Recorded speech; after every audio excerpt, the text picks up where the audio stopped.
Vous voulez que je vous montre à quoi il ressemble le cinéma français? Venez. Le voilà. Il est là-dessous. Maintenant, c'est le soldat inconnu, le cinéma français.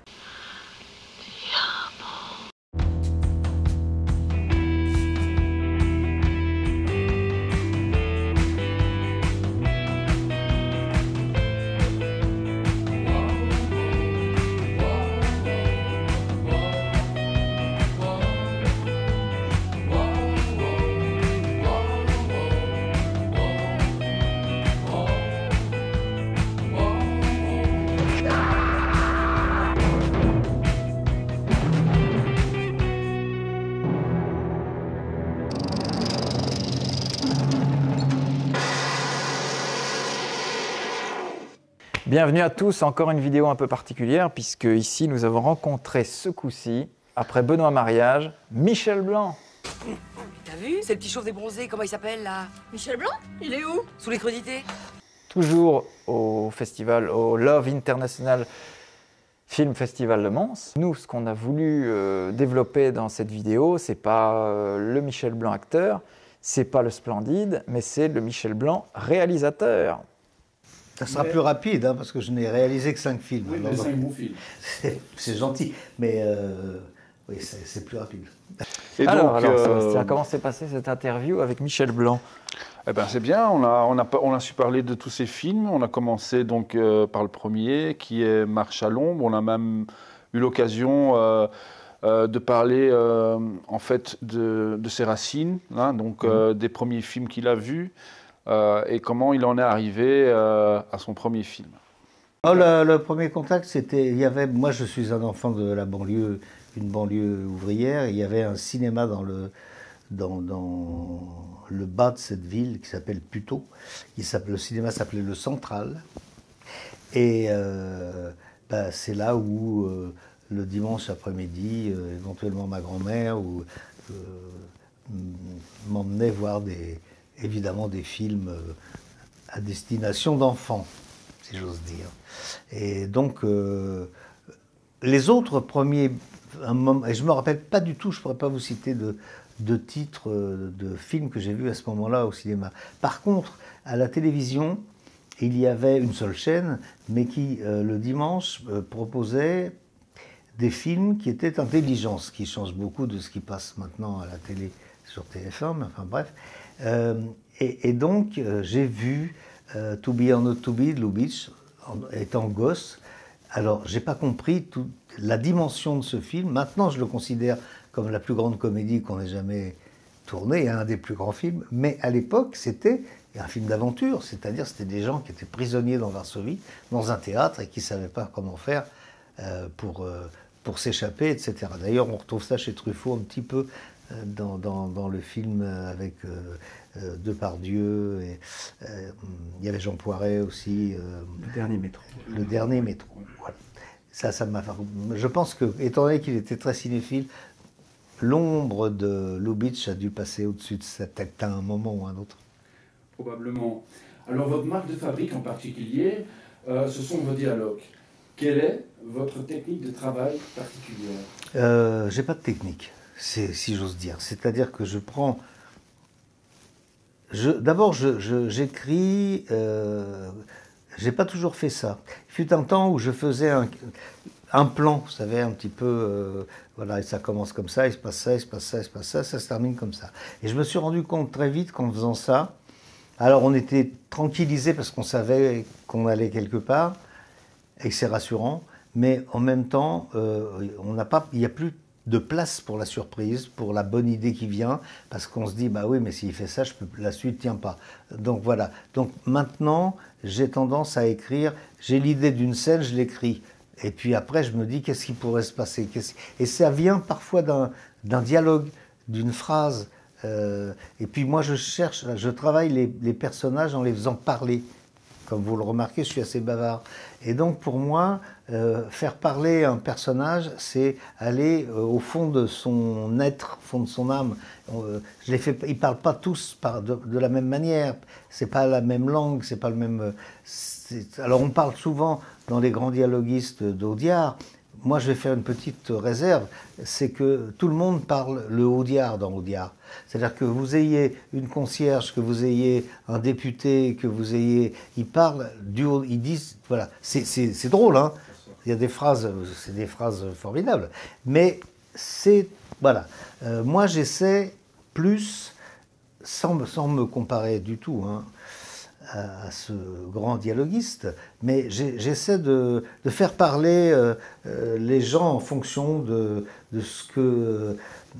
leur statut social, de leur éducation, de leur tempérament.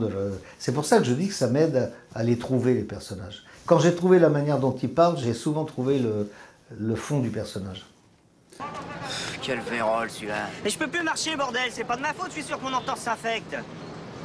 Quand est arrivé le moment, le déclic, qui vous a donné envie de faire du cinéma? Je sais qu'après Les Bronzés, vous avez beaucoup travaillé avec Patrice Lecomte comme scénariste, mais est-ce que c'est lui qui vous a poussé à faire des films? Oui, en fait, on avait fait, donc, hier chez moi, j'habite chez une copine, etc., etc. Et puis, un jour, je l'ai appelé en lui disant, tu sais, j'ai une idée pour un film, voilà, j'aimerais bien qu'on se voit, je vais te raconter mon idée. C'était l'idée de Marche à l'ombre. Et il m'a dit, non, c'est toi qui vas le faire. Je dis, mais attends, t'es fou, j'ai jamais rien réalisé, j'ai pas fait de court-métrage. Il me dit, oui, mais je sais que tu vas le faire. Tu vas prendre un très bon conseiller technique pour éviter de faire des conneries, parce que c'est la première fois. Mais je vois bien comment tu es sur le plateau, tu t'intéresses aux optiques, tu t'intéresses au mouvement, tu t'intéresses au focal. Je pense que, voilà. Et donc, je suis parti la peur au ventre. Hein. Je veux dire que la veille du premier jour de tournage, je me suis dit, je vais me retrouver devant tout ce monde à dire, je sais pas. Alors, on avait beaucoup travaillé, j'avais beaucoup préparé. Mais bon, c'est Patrice qui m'a poussé à le faire. Et après, ça s'est tellement bien passé, le premier, à tout point de vue. Non, mais à tout point de vue, parce que ça s'est bien passé pour la sortie. On a fait 6 millions d'entrées pour un premier film. Le meilleur film français de l'année. C'est quand même incroyable. Et puis, avec Gérard Lanvin, qui était quelqu'un qui a toujours, mais je n'ai pas tourné avec lui depuis longtemps, mais qui a un caractère tranché. Il vous aime ou vous aime pas. Et là, on est allé voir Les Roches le deuxième soir, et j'ai vu qu'il était content d'être là, et ça a été pendant tout le tournage. Y a rien. T'es même pas enflé, y a rien. Si ça se trouve, c'est enflé à l'intérieur, puis on voit pas. Ouais, tu vas avoir raison. Bon, alors t'as le pied pourri, t'es foutu. T'es content? Et aussi, on a oublié de lui poser une question dans son premier film, Marche à l'ombre, où je soupçonne que déjà il a glissé un petit clin d'œil à Bertrand Blier. C'est assez contagieux, où il a mis les caddies des valseuses. Tu vois, parce que les valseuses, ça commence par Patrick Devers dans le caddie, ou c'est le contraire, voilà, il se pousse, et quand il rentre dans le squat avec Gérard Lanvin, il dit ça, et ça c'est quoi? Ça c'est 2 mecs qui les ont laissés, mais ils sont en prison. C'est quoi ça? Ceux qui habitaient avant vous veulent aux prisonniers. Ils ont été arrêtés. Au revoir. Ouais, c'est marrant. Ça. À mon avis, c'est un clin d'œil. Probablement. Et donc c'est drôle de voir qu'après, sur Grosse Fatigue, il collabore avec Blier, mais avant Grosse Fatigue, il a fait... Enfin, je vais tout de même pas me faire enculer sous prétexte que c'est un ami. Avec Blier, là, on est dans autre chose. Moi, j'arrête ma première période à Marche à l'ombre y compris. Et pour moi, Tenue de soirée, il y a une dimension due à Blier qui est différente. C'est-à-dire que le personnage est moins caricaturalement franchouillard, petit français moyen, voilà, bien qu'il m'ait obligé, parce que moi la moustache, je l'avais rasée depuis longtemps. Mais Blier, 2 fois de suite, m'a demandé pour des films de la laisser repousser, parce qu'il voulait que je représente le petit franchouillard avec la moustache. Et si je me trompe, au départ, c'était Bernard Giraudot qui devait interpréter votre rôle dans le film. Et après ça, donc, il va se passer presque 10 ans avant que vous tourniez votre second film, Grosse Fatigue. Comment ça se fait qu'il a fallu pourquoi il a fallu attendre tant de temps après un énorme succès comme Marche à l'ombre? Ben justement, c'est ça le problème. Le problème, c'est que c'est plus facile de repartir quand on a la rage au ventre parce qu'on s'est planté que quand on a... Vous savez, vous foncez sur une porte et la porte s'ouvre, vous êtes totalement déséquilibré, vous tombez. Quand elle résiste, vous redonnez des coups d'épaule dedans. C'est un peu ça, ce qui s'est passé. C'est que j'ai été sidéré du succès. Et surtout, une autre chose importante, vous le disiez vous-même, c'est pour ça que je dis il y a une césure là dans ma carrière, c'est que pour moi, c'est le dernier film d'une époque. C'est le dernier film de café-théâtre pour moi. Après, Blier, c'est encore de la comédie, mais c'est plus du café-théâtre. Tout à fait. Et donc, en fait, je pourrais dire que Marche à l'ombre est le film que j'ai toujours eu envie de faire, jusqu'à ce que je l'ai fait. Alors, une fois qu'il était fait, il a fallu que je... Ça clôture un chapitre. Voilà, voilà. Alors je vous en ai laissé la jouissance pendant les 40 premières années. Maintenant je débarque avec mes valises et je procède à l'expulsion. C'était un peu dans son tiroir et il manquait quelque chose pour lancer l'écriture. Et c'est Blier qui lui a dit, qui lui a lancé l'idée, et puis lui, il a... D'ailleurs, idée qui n'est pas très neuve, et à mon avis, je crois que Blier le sait.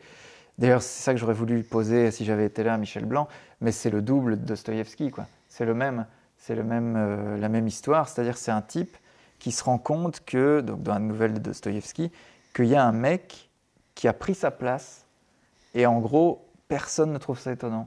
Donc c'est ça l'histoire du truc de Dostoïevski, et c'est l'histoire de Grosse Fatigue, ça commence vraiment de façon étonnante, Grosse Fatigue. Il joue Michel Blanc, il rencontre tous ses collègues, acteurs, réalisateurs, et il se rend compte qu'il y a des problèmes. Qu'est-ce qui te prend? Mais qu'est-ce qui se passe? C'est parce que Michel Blanc va baiser Mathilde Amet. Ah, mais t'es complètement malade! En fait, c'est parce qu'il a un double qui a pris sa place et qui va même aller jusqu'à prendre sa place complètement. Donc c'est un film dostoïevskien. C'est la voix qui me gêne, il a pas autant une voix de PD, Michel. Alors le voilà, le salopard qui m'a violée. Pourquoi on parle de Blier? C'est parce que Blier, il a repris un peu la même idée dans les acteurs, beaucoup plus tard. Bonjour, madame. Je suis Jacques Villeray. Je suis Jean-Pierre Mariel. Je suis Michel Serrault. N'ayez pas peur, mesdames et messieurs, ce sont des acteurs qui jouent. Depardieu boit. Ah bah, Depardieu, d'accord. Oh, qu'il est amusant!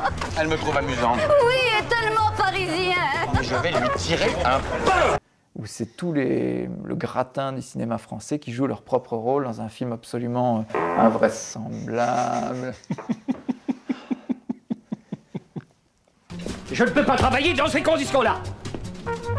Vous renvoyez le scénario, et quand vous serez prêt, vous appelez mon agent. Il y a des scènes magnifiques, on en parlera après dans l'interview de Michel Blanc, mais il y a des scènes où je me suis dit, Michel Blanc est quand même à penser ses plans et le déplacement de la caméra, ce qui n'est pas le cas dans beaucoup de films français, surtout d'acteurs comme ça qui se lancent dans la réalisation. Mais il y a des moments, surtout quand il vient rendre visite à ses parents, il ouvre la porte, il rentre, la caméra le suit, il bouge, il passe d'une pièce à l'autre, et la caméra suit ses mouvements. Tu vois, un peu comme ce qu'il va faire avec le chef opérateur de Ken Loach. Bravo. Et pas Kevin. Et donc voilà, maintenant nous arrivons fin des années 90. Vous allez réaliser votre troisième film, Mauvaise Passe. Comment peut-on expliquer ce semi-échec? Pourtant, peut-être que c'est le sujet qui est un peu trop à l'avance sur son temps. Écoutez, moi, c'est très bizarre parce que on n'explique jamais un échec ni un succès d'ailleurs.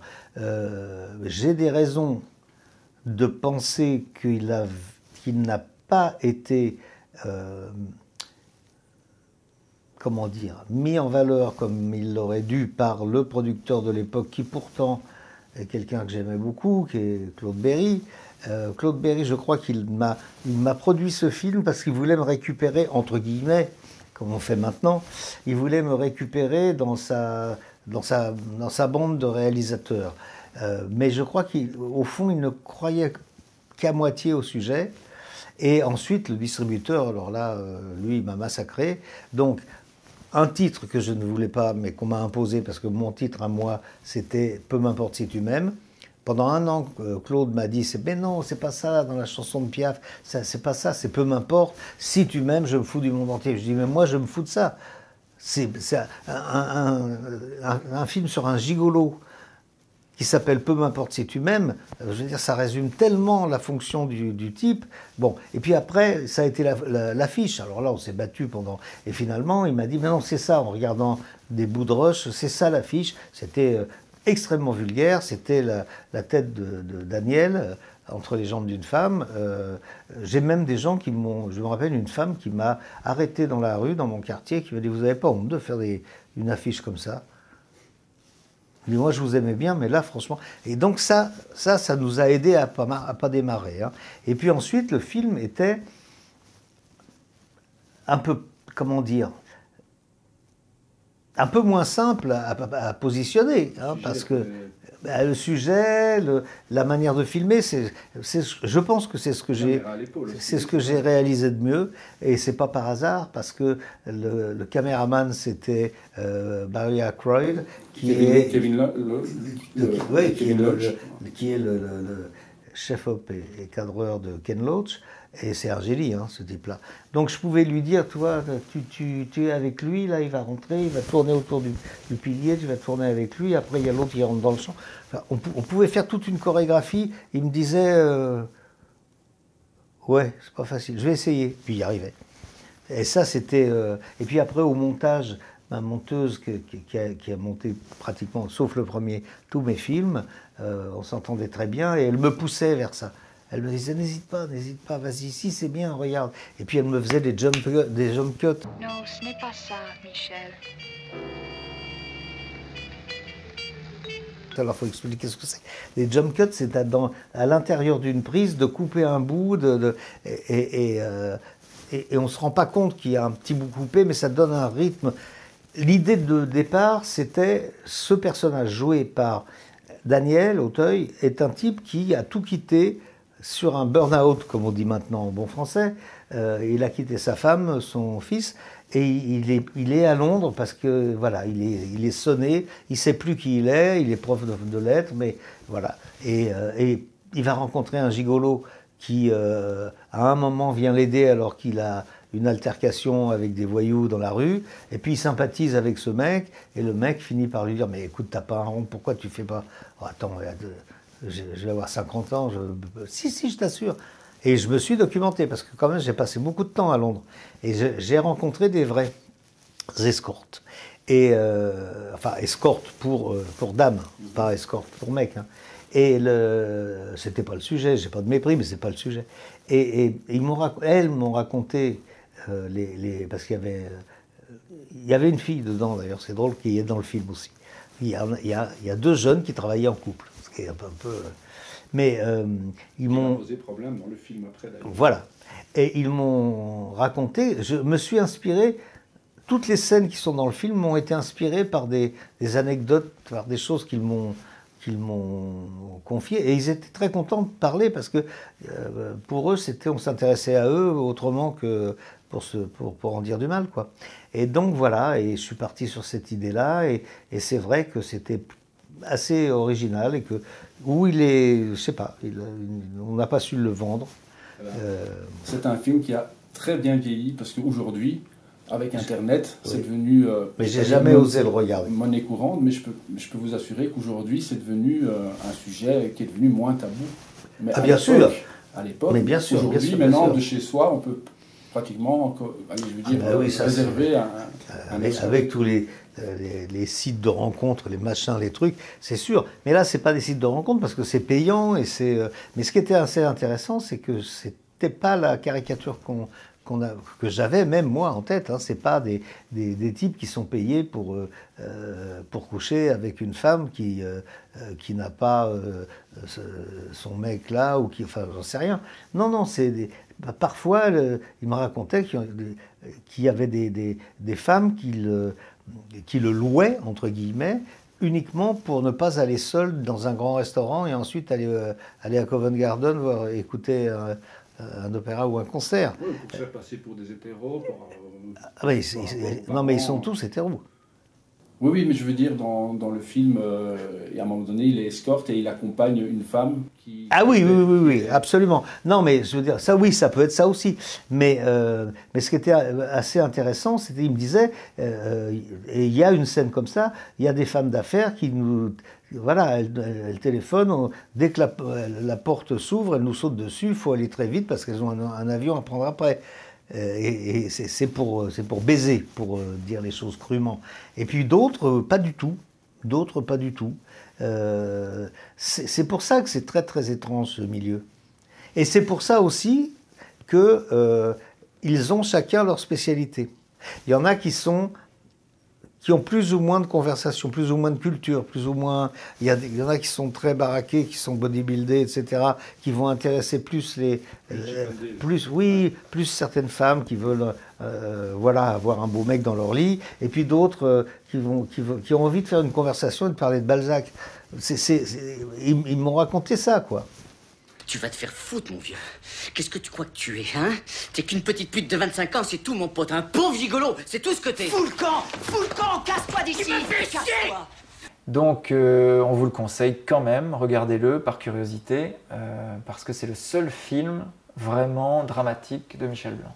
Même si c'est peut-être aussi un basculement avec le prochain film dont on va parler. Parce que là aussi, c'est finalement une comédie dramatique.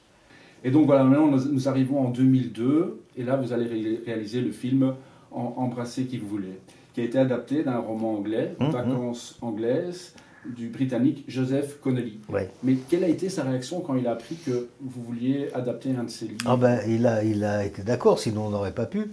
Donc il a donné son autorisation, et à la fin, il a vu le film fini, et il m'a dit qu'il était très content de la réalisation. Donc...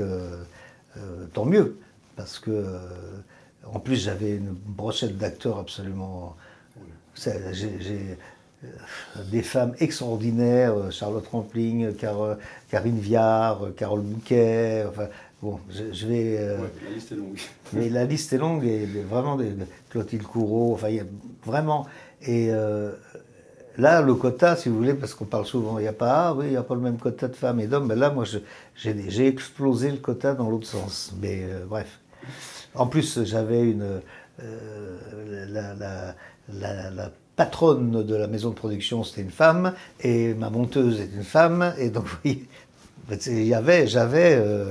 non, mais trêve de plaisanterie, ça a été un souvenir formidable, et alors, c'est juste teinté d'une petite tristesse, c'est que c'était le premier grand rôle de Gaspard Ulliel qui... malheureusement nous a quittés plus trop tôt. Ouais. Qui est, là, un très bon film. Là, il renoue avec Grosse Fatigue, on est une pléiade de stars. Encore plus, et notamment féminin. Ah oui, et Jacques Dutronc, magnifique. Magnifique Jacques Dutronc. Là aussi, qui est encore qui devance quand même ce qui se passe maintenant, c'est que Jacques Dutronc trompe sa femme avec un homme. C'est pas la même chose, toi t'es un garçon. Ça se débrouille toujours, les garçons. Et dans la suite, qui est très mauvaise,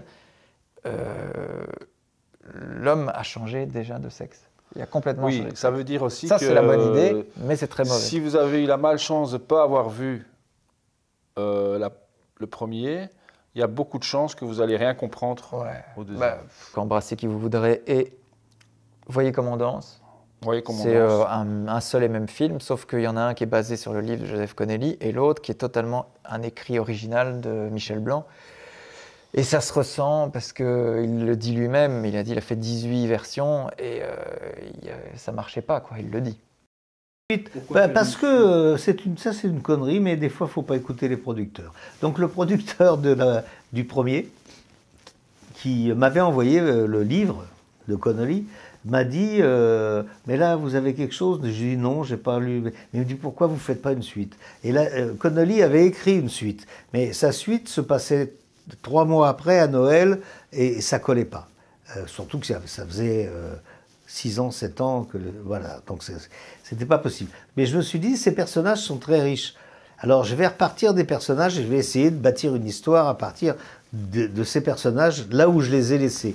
Je ne pouvais pas reprendre tous les personnages, et c'est pas parce qu'il y avait des acteurs que j'aimais plus que d'autres, mais c'est parce qu'il y a des personnages qui prêtaient à une suite, Charlotte, Karine, Carole, etc.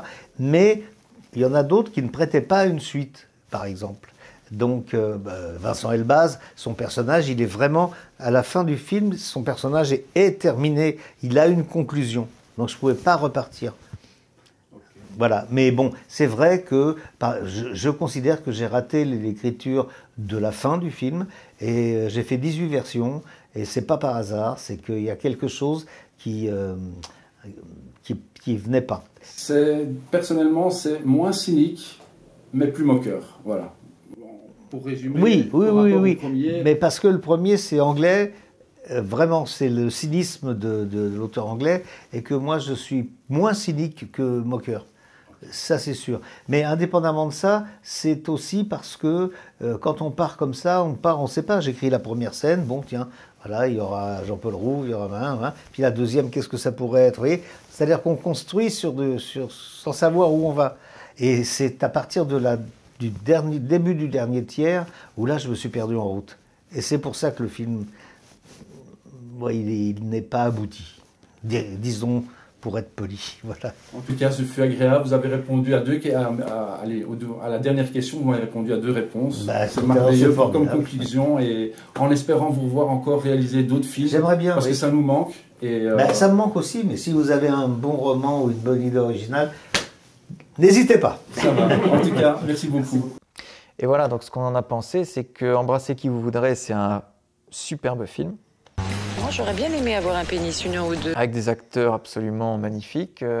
Moi, il y a Denis Podalides qui est vraiment super là-dedans. C'est pas facile de vivre avec quelqu'un qui se tape tout ce qui bouge, vous savez. Marqué, l'inverse, c'est pas facile non plus. Je me suis toujours demandé quel effet ça faisait quand... C'est-à-dire? Oui, quand il... Je comprends pas ça. Quand ils jouissent partout comme ça. Merci Michel Blanc pour cette interview. Merci Sébastien. Franchement, ce fut vraiment super. J'ai pris beaucoup de plaisir, comme toi, tu as pris du plaisir à interviewer Benoît Mariage. J'espère que allez, ça vous aura donné envie de voir les films qu'il a réalisés. N'oubliez pas non plus les autres films où il a simplement tourné, notamment Monsieur Hir. Magnifique. Que tu as aimé. Qui est une nouvelle adaptation du livre de Simenon, qui avait déjà été réalisé par Julien Duvivier avec Michel Simon. Enfin, bon, d'ici là, regardez des films, amusez-vous, abonnez-vous, et surtout, on vous souhaite d'excellentes fins de séance. À bientôt, merci beaucoup. Ciao. Coupé. Il y a 2 mecs juste là au milieu, tu ne vois pas?